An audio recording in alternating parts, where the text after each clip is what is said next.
One thing is obvious right now, and the thing that's obvious with the Cleveland Browns is that they need to do some shopping in the offseason. They need to be able to fix some things here that they have going on with the team, whether it be in free agency and in the draft.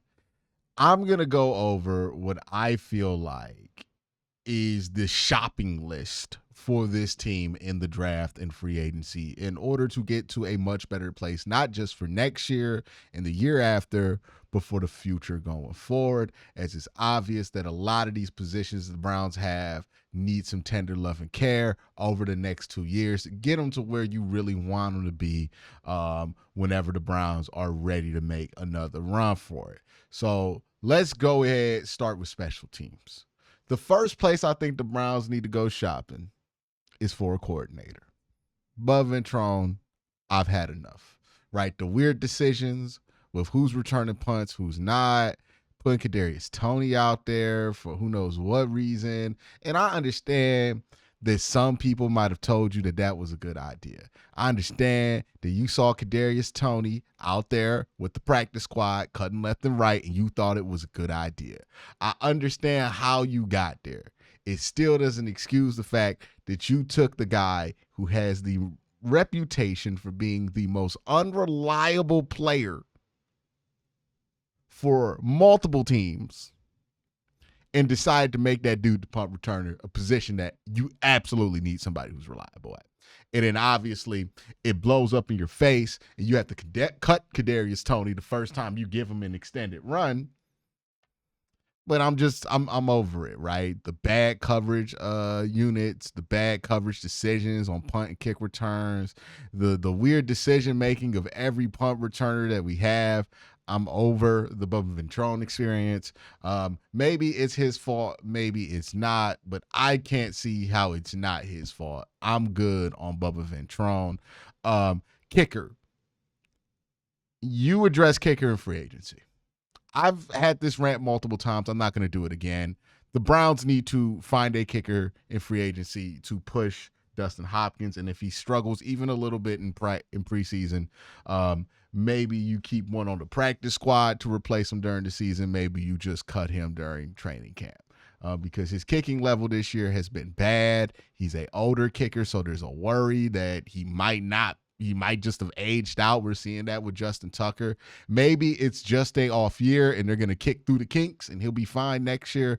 But, not going to do nothing at a position where it's so cheap to bring in another kicker. And like at the end of the day, I know they gave Dustin Hopkins an extension, but dude, it's not going to be that hard to work around a $2 million, $3 million kicker contract or whatever it is that Dustin Hopkins makes. So if they want to cut him, they can cut him, bring in some competition during camp next year, push him, see if he's able to make kicks at a high level. If he's not able to make kicks at a high level, get rid of him. If he is, then cool, right? Then the problem doesn't exist anymore.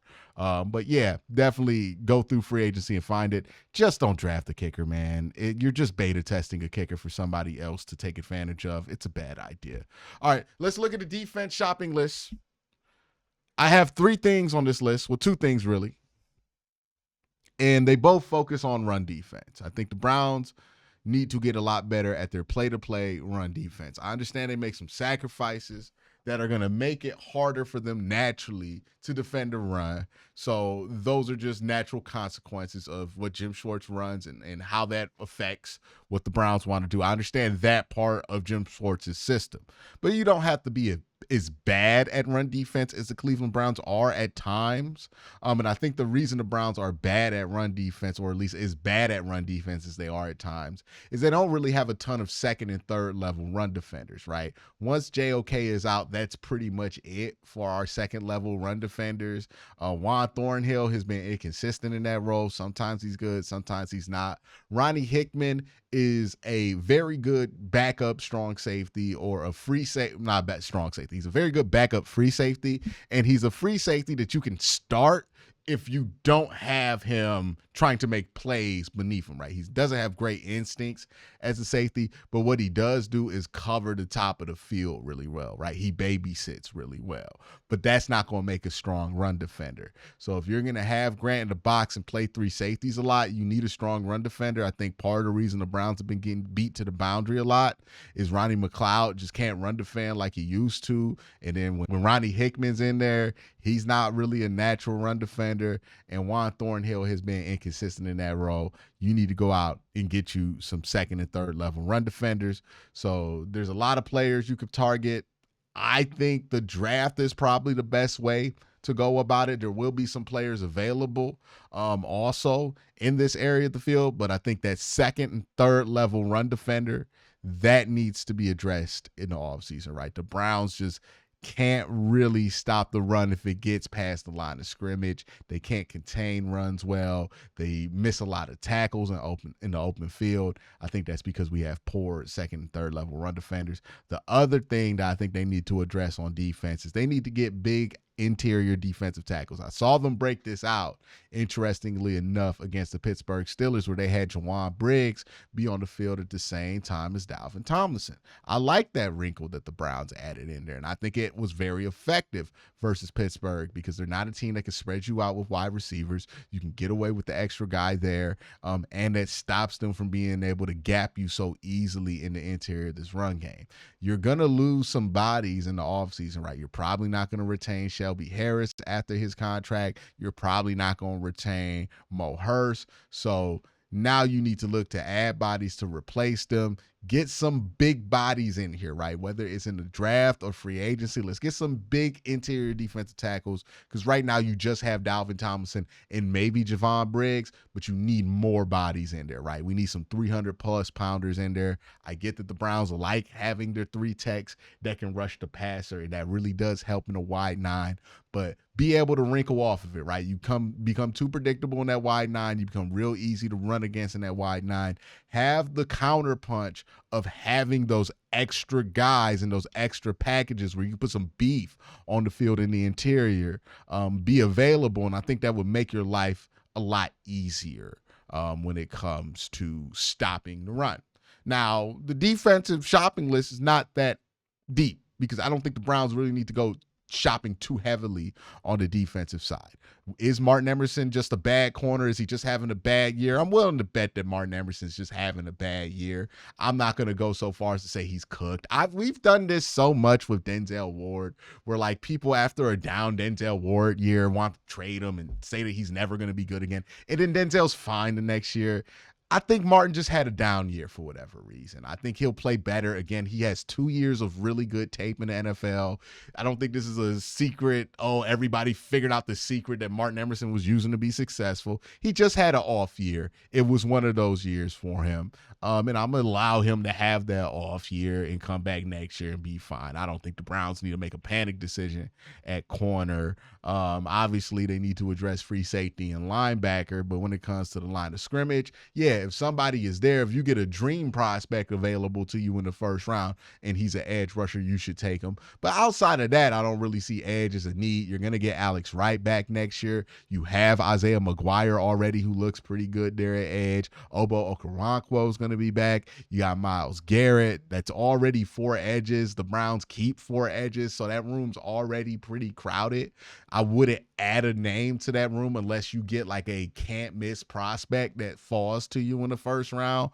And we know who those guys are in this draft. Abdul Carter is certainly a name that people have thrown around. Like, yeah, if he shows up to you wherever you're at and you have the opportunity to take him, take him. I'm not going to be opposed to that. But outside of that falling into your lap, there's really no reason to address edge rusher. So, that's really all the defense needs to address, right? Get some bigger bodies in the interior of the defensive line. Get some second and third level run defenders. I think that will also help you with special teams coverage, and you should be fine there with defense and special teams. The offense has a little bit more work to do. First, we're going to talk about the offensive line, right? The offensive line needs retooling, and it's probably a 2-year project for the Cleveland Browns, right? There's going to be a lot of pressure to want to fix tackle and guard in the same offseason, but there's just not enough talent out there to fix it all in one offseason. And you can't fix a position like offensive line in a rush, right? You got to be able to be strategic about it, and you got to get guys who can grow into the role. So if I'm the Browns, when I look at offensive line, when I look at the talent available this year, I think to myself, this is a good year to focus on the interior of the offensive line.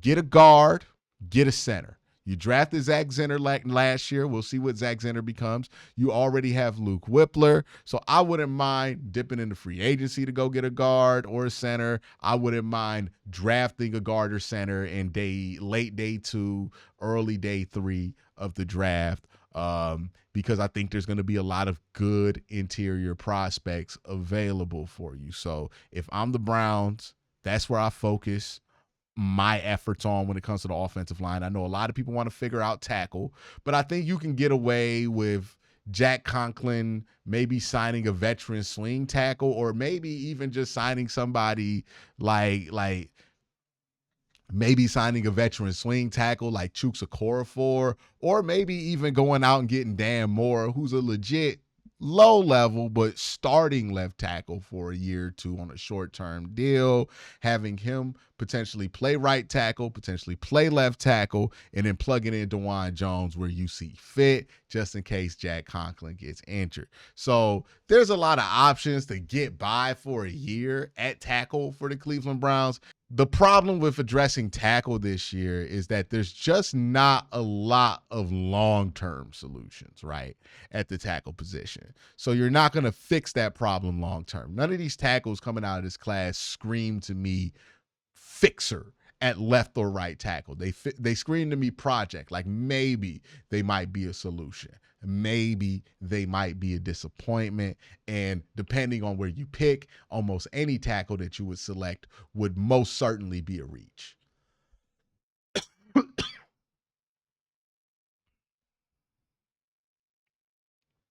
All of that, plus the talent at guard and the depth of the guards in this draft class, and even in free agency, right? You got guys who can get on a flyer available in free agency, like Mekhi Becton or something like that I think would be very effective for what the Browns want to do going forward.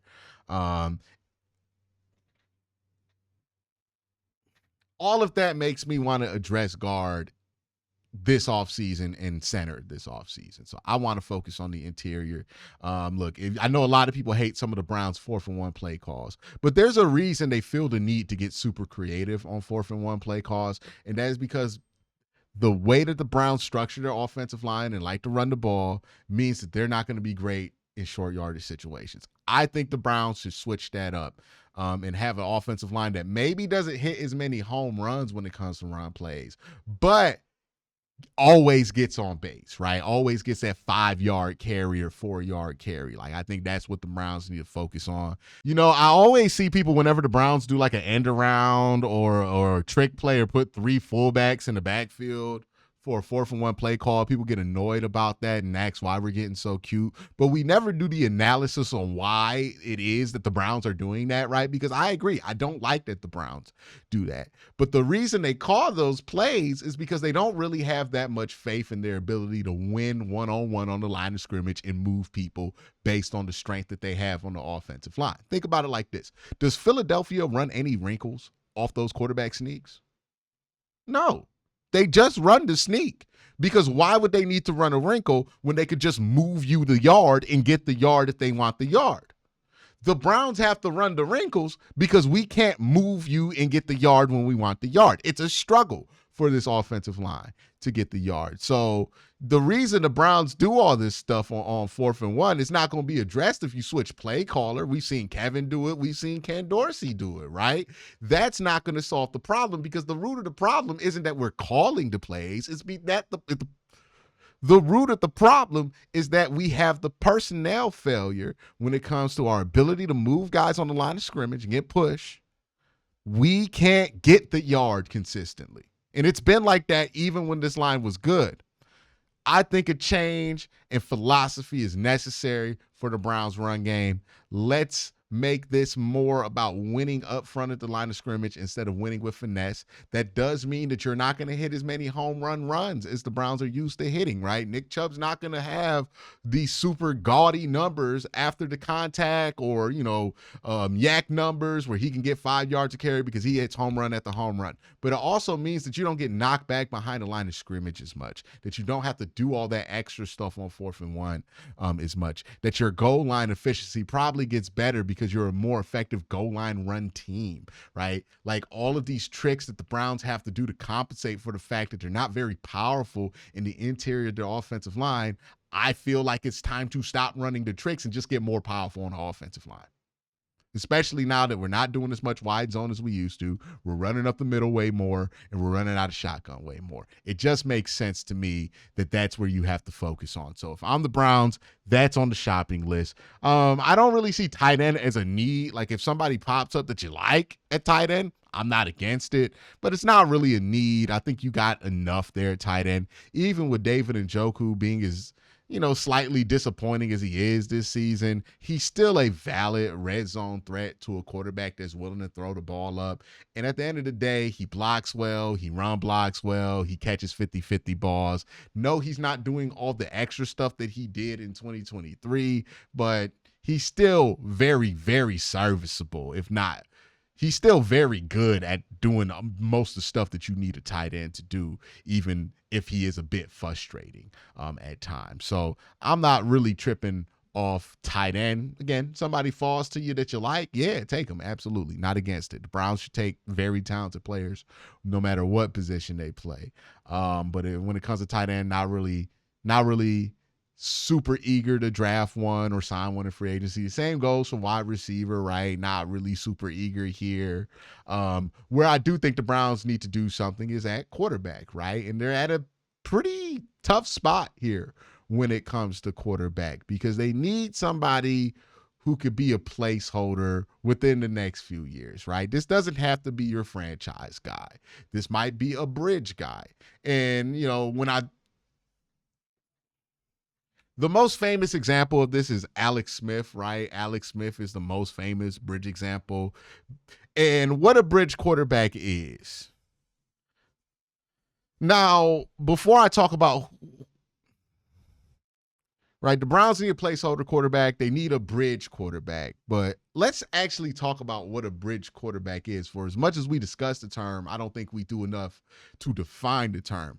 When I'm talking about a bridge quarterback, I'm saying that this quarterback has to be good enough to make sure that you don't got to fire anybody, right? Like you can consistently put up good enough records on a regular basis that means you don't have to fire anybody. Alex Smith is a great example of this, right? He's a high-end example of this. You weren't getting past the second round with Alex Smith as your quarterback with the Kansas City Chiefs and with Andy Reid. But you weren't going to lose a ton of games. You weren't going to be incompetent at quarterback. The same can be said for Kirk Cousins, and his prime was a peak bridge quarterback, right? Somebody who could get you to the next guy, but he was never going to get you to the threshold, right? Matt Schwab, Andy Dalton, Tony Romo, those are all bridges to get you to the franchise quarterback. And if you look at current examples, right, Geno Smith is somebody that's a bridge to whatever Seattle wants to do long-term at quarterback. Baker Mayfield is a bridge to whatever Tampa Bay wants to do long-term at quarterback, right? Like those are the type of quarterbacks that the Browns are looking for and hoping to develop in the next year or so because they need that, right? Because you're not going to be able to put down these long-term plans. You're not going to be able to create a nesting spot for a potential franchise quarterback in 2027, 28, whenever it is that you find your franchise guy. You're not going to be able to put that guy in the spot to develop into the franchise guy that you hope that quarterback can be if you don't have the consistency and the continuity in your coaching staff. And your way you get that continuity is that you win games. So you need a quarterback that you can pretty reliably go 500 or above 500 with make the playoffs with, and make some runs with, maybe not Super Bowl runs with, but, make some runs with. Is that going to be possible with what you see in this draft class or what you see in this quarterback class? Is that going to be possible with what you see in free agency or in the draft? Now, here's my stance on the 2025 quarterback draft class. I do not think that there's a franchise quarterback. Here's where I am right now as of December 11th, 2024 on this draft class. I'm not confident that there are franchise quarterbacks in this draft class. At one point, I thought there could be a couple, but as the season has gone on, I'm not confident that there's one. What I do feel like there could be in this draft class, or has a strong possibility to be, are quarterbacks that we refer to as mid, right? Quarterbacks that we kind of just write off because we say, oh, they're mid, they're not franchise guys. But those are the guys that the Browns probably need for the next couple of years, right? The guys who could be placeholders. You look at Bo Nix right now, right? Is Bo Nix going to be a franchise quarterback for Denver? I doubt it. Is Bo Nix potentially going to be a bridge to get them to the guy that is the franchise quarterback? It's possible. It looks like it's possible. It looks like it could happen, right? And with Bo Nix, they're like going to be a 10-win team this year in Denver. I think a lot of people will be very excited if the Browns won 10 or 11 games next year, right? That's the kind of stuff that I'm looking for in this quarterback class. Guys that I wouldn't take in round 1, I would be really hesitant to take in round 2. But if you're talking about round 3 or later, yeah, I don't mind it. And that's where your Carson Becks pop up, your Dylan Gabriels pop up, your Jalen Milrose pop up. You could say Drew Aller if you want to. Cade Klubnik, he's probably not going to be in this class. Garrett Nussmeier, probably not going to be in this class, right? Like that level of prospect who, you're not going to be excited about him changing the franchise fortune because he's not like Andrew Luck or anything like that, but somebody who could be a quarterback that you could be really, really competitive with. And hell, who knows? You put the right team around them, the ball bounces the right way, you might be able to do something incredible with them. But at the end of the day, they're the bridge to get you to the next guy. That's their long-term function. That's what the Browns need to look for, right? I don't think that guy's going to be Jameis Winston. He's just not consistent enough to give you what you need right there. So I think you need to look in free agency. I think you need to look in the draft and find that guy. The good news here, if you're a Browns fan, is that I do think they're going to be able to find that guy sooner than later if they keep the people in charge that have been in charge the last couple of years, because they've been able to squeeze a lot out of a little when it comes to quarterback outside of Deshaun Watson, right? When they're not trying to get the franchise guy, they seem to have a good radar on what's going to work for this offense. See Jacoby Brissett, see Joe Flacco, see Jameis Winston. So they have shown that they know how to scout quarterback for what they want to do. And I think if they get their hands on somebody who's not going to be a franchise guy, but maybe can be a bridge guy, maybe can be, a placeholder. We have the debate whether they're a franchise guy, but just a guy who can start for you and you can be competitive with them at quarterback. I think they can find that guy, and I think they will find that guy this year or next year. And I think that's what they need to look for, right? And if you get that guy in the draft this year, that's going to be such a benefit for this Cleveland Browns team, because remember, they're going to be working around the Deshaun Watson contract. So if they can start a quarterback who's on a rookie deal, which basically means you're paying that guy nothing, and then that Deshaun Watson deal really has no effect on your ability to maintain that quarterback, that's going to be a massive win, because not only are you going to be on that rookie deal if you draft this guy this year through the Deshaun Watson contract, but also after the Deshaun Watson contract. It becomes a nothing burger, the contract, if you're able to find that placeholder in the draft. So that's where I think the Browns are going to be really aggressive and looking. No, not first round, probably not second round, but definitely third, fourth round. I think they're going to be looking, and more so third round, right? Like, I don't think they're going to want to get like the sixth guy off the board. I think they're going to want to get the third or fourth guy off the board. And I think the third or fourth guy off the board would definitely be in the third round this year, because I don't think the second round is going to be a heavy market for quarterbacks. It usually never is, right? If a quarterback doesn't go in the first, they usually end up in the third. So that's probably where the Browns are going to be shopping for quarterbacks. And I think there's a good chance that they could find somebody with traits they like and get that guy ready during the course of the season and potentially start that guy. And that guy ends up being a nice surprise for this Cleveland Browns team based on the track record that Kevin Stefanski and Andrew Berry have with developing these quarterbacks. Even somebody like DTR, who people don't see as like a starter, he was a 5th round pick, but you got a lot out of him for a 5th round pick and got some impressive progression out of him for a 5th round pick. And that's more than we could say. So I'm encouraged that the Browns are going to be able to do that. Now, when it comes to finding a franchise guy, they have not put that evidence out there. We'll see what that turns into. But as far as like finding that placeholder who can keep you afloat, I think they're going to be able to find that guy. So that's the Browns shopping list for 2025. Let me know what you think in the comment section down below. What's your shopping list for the Cleveland Browns? Y'all have a great day. Have an even better night. Peace.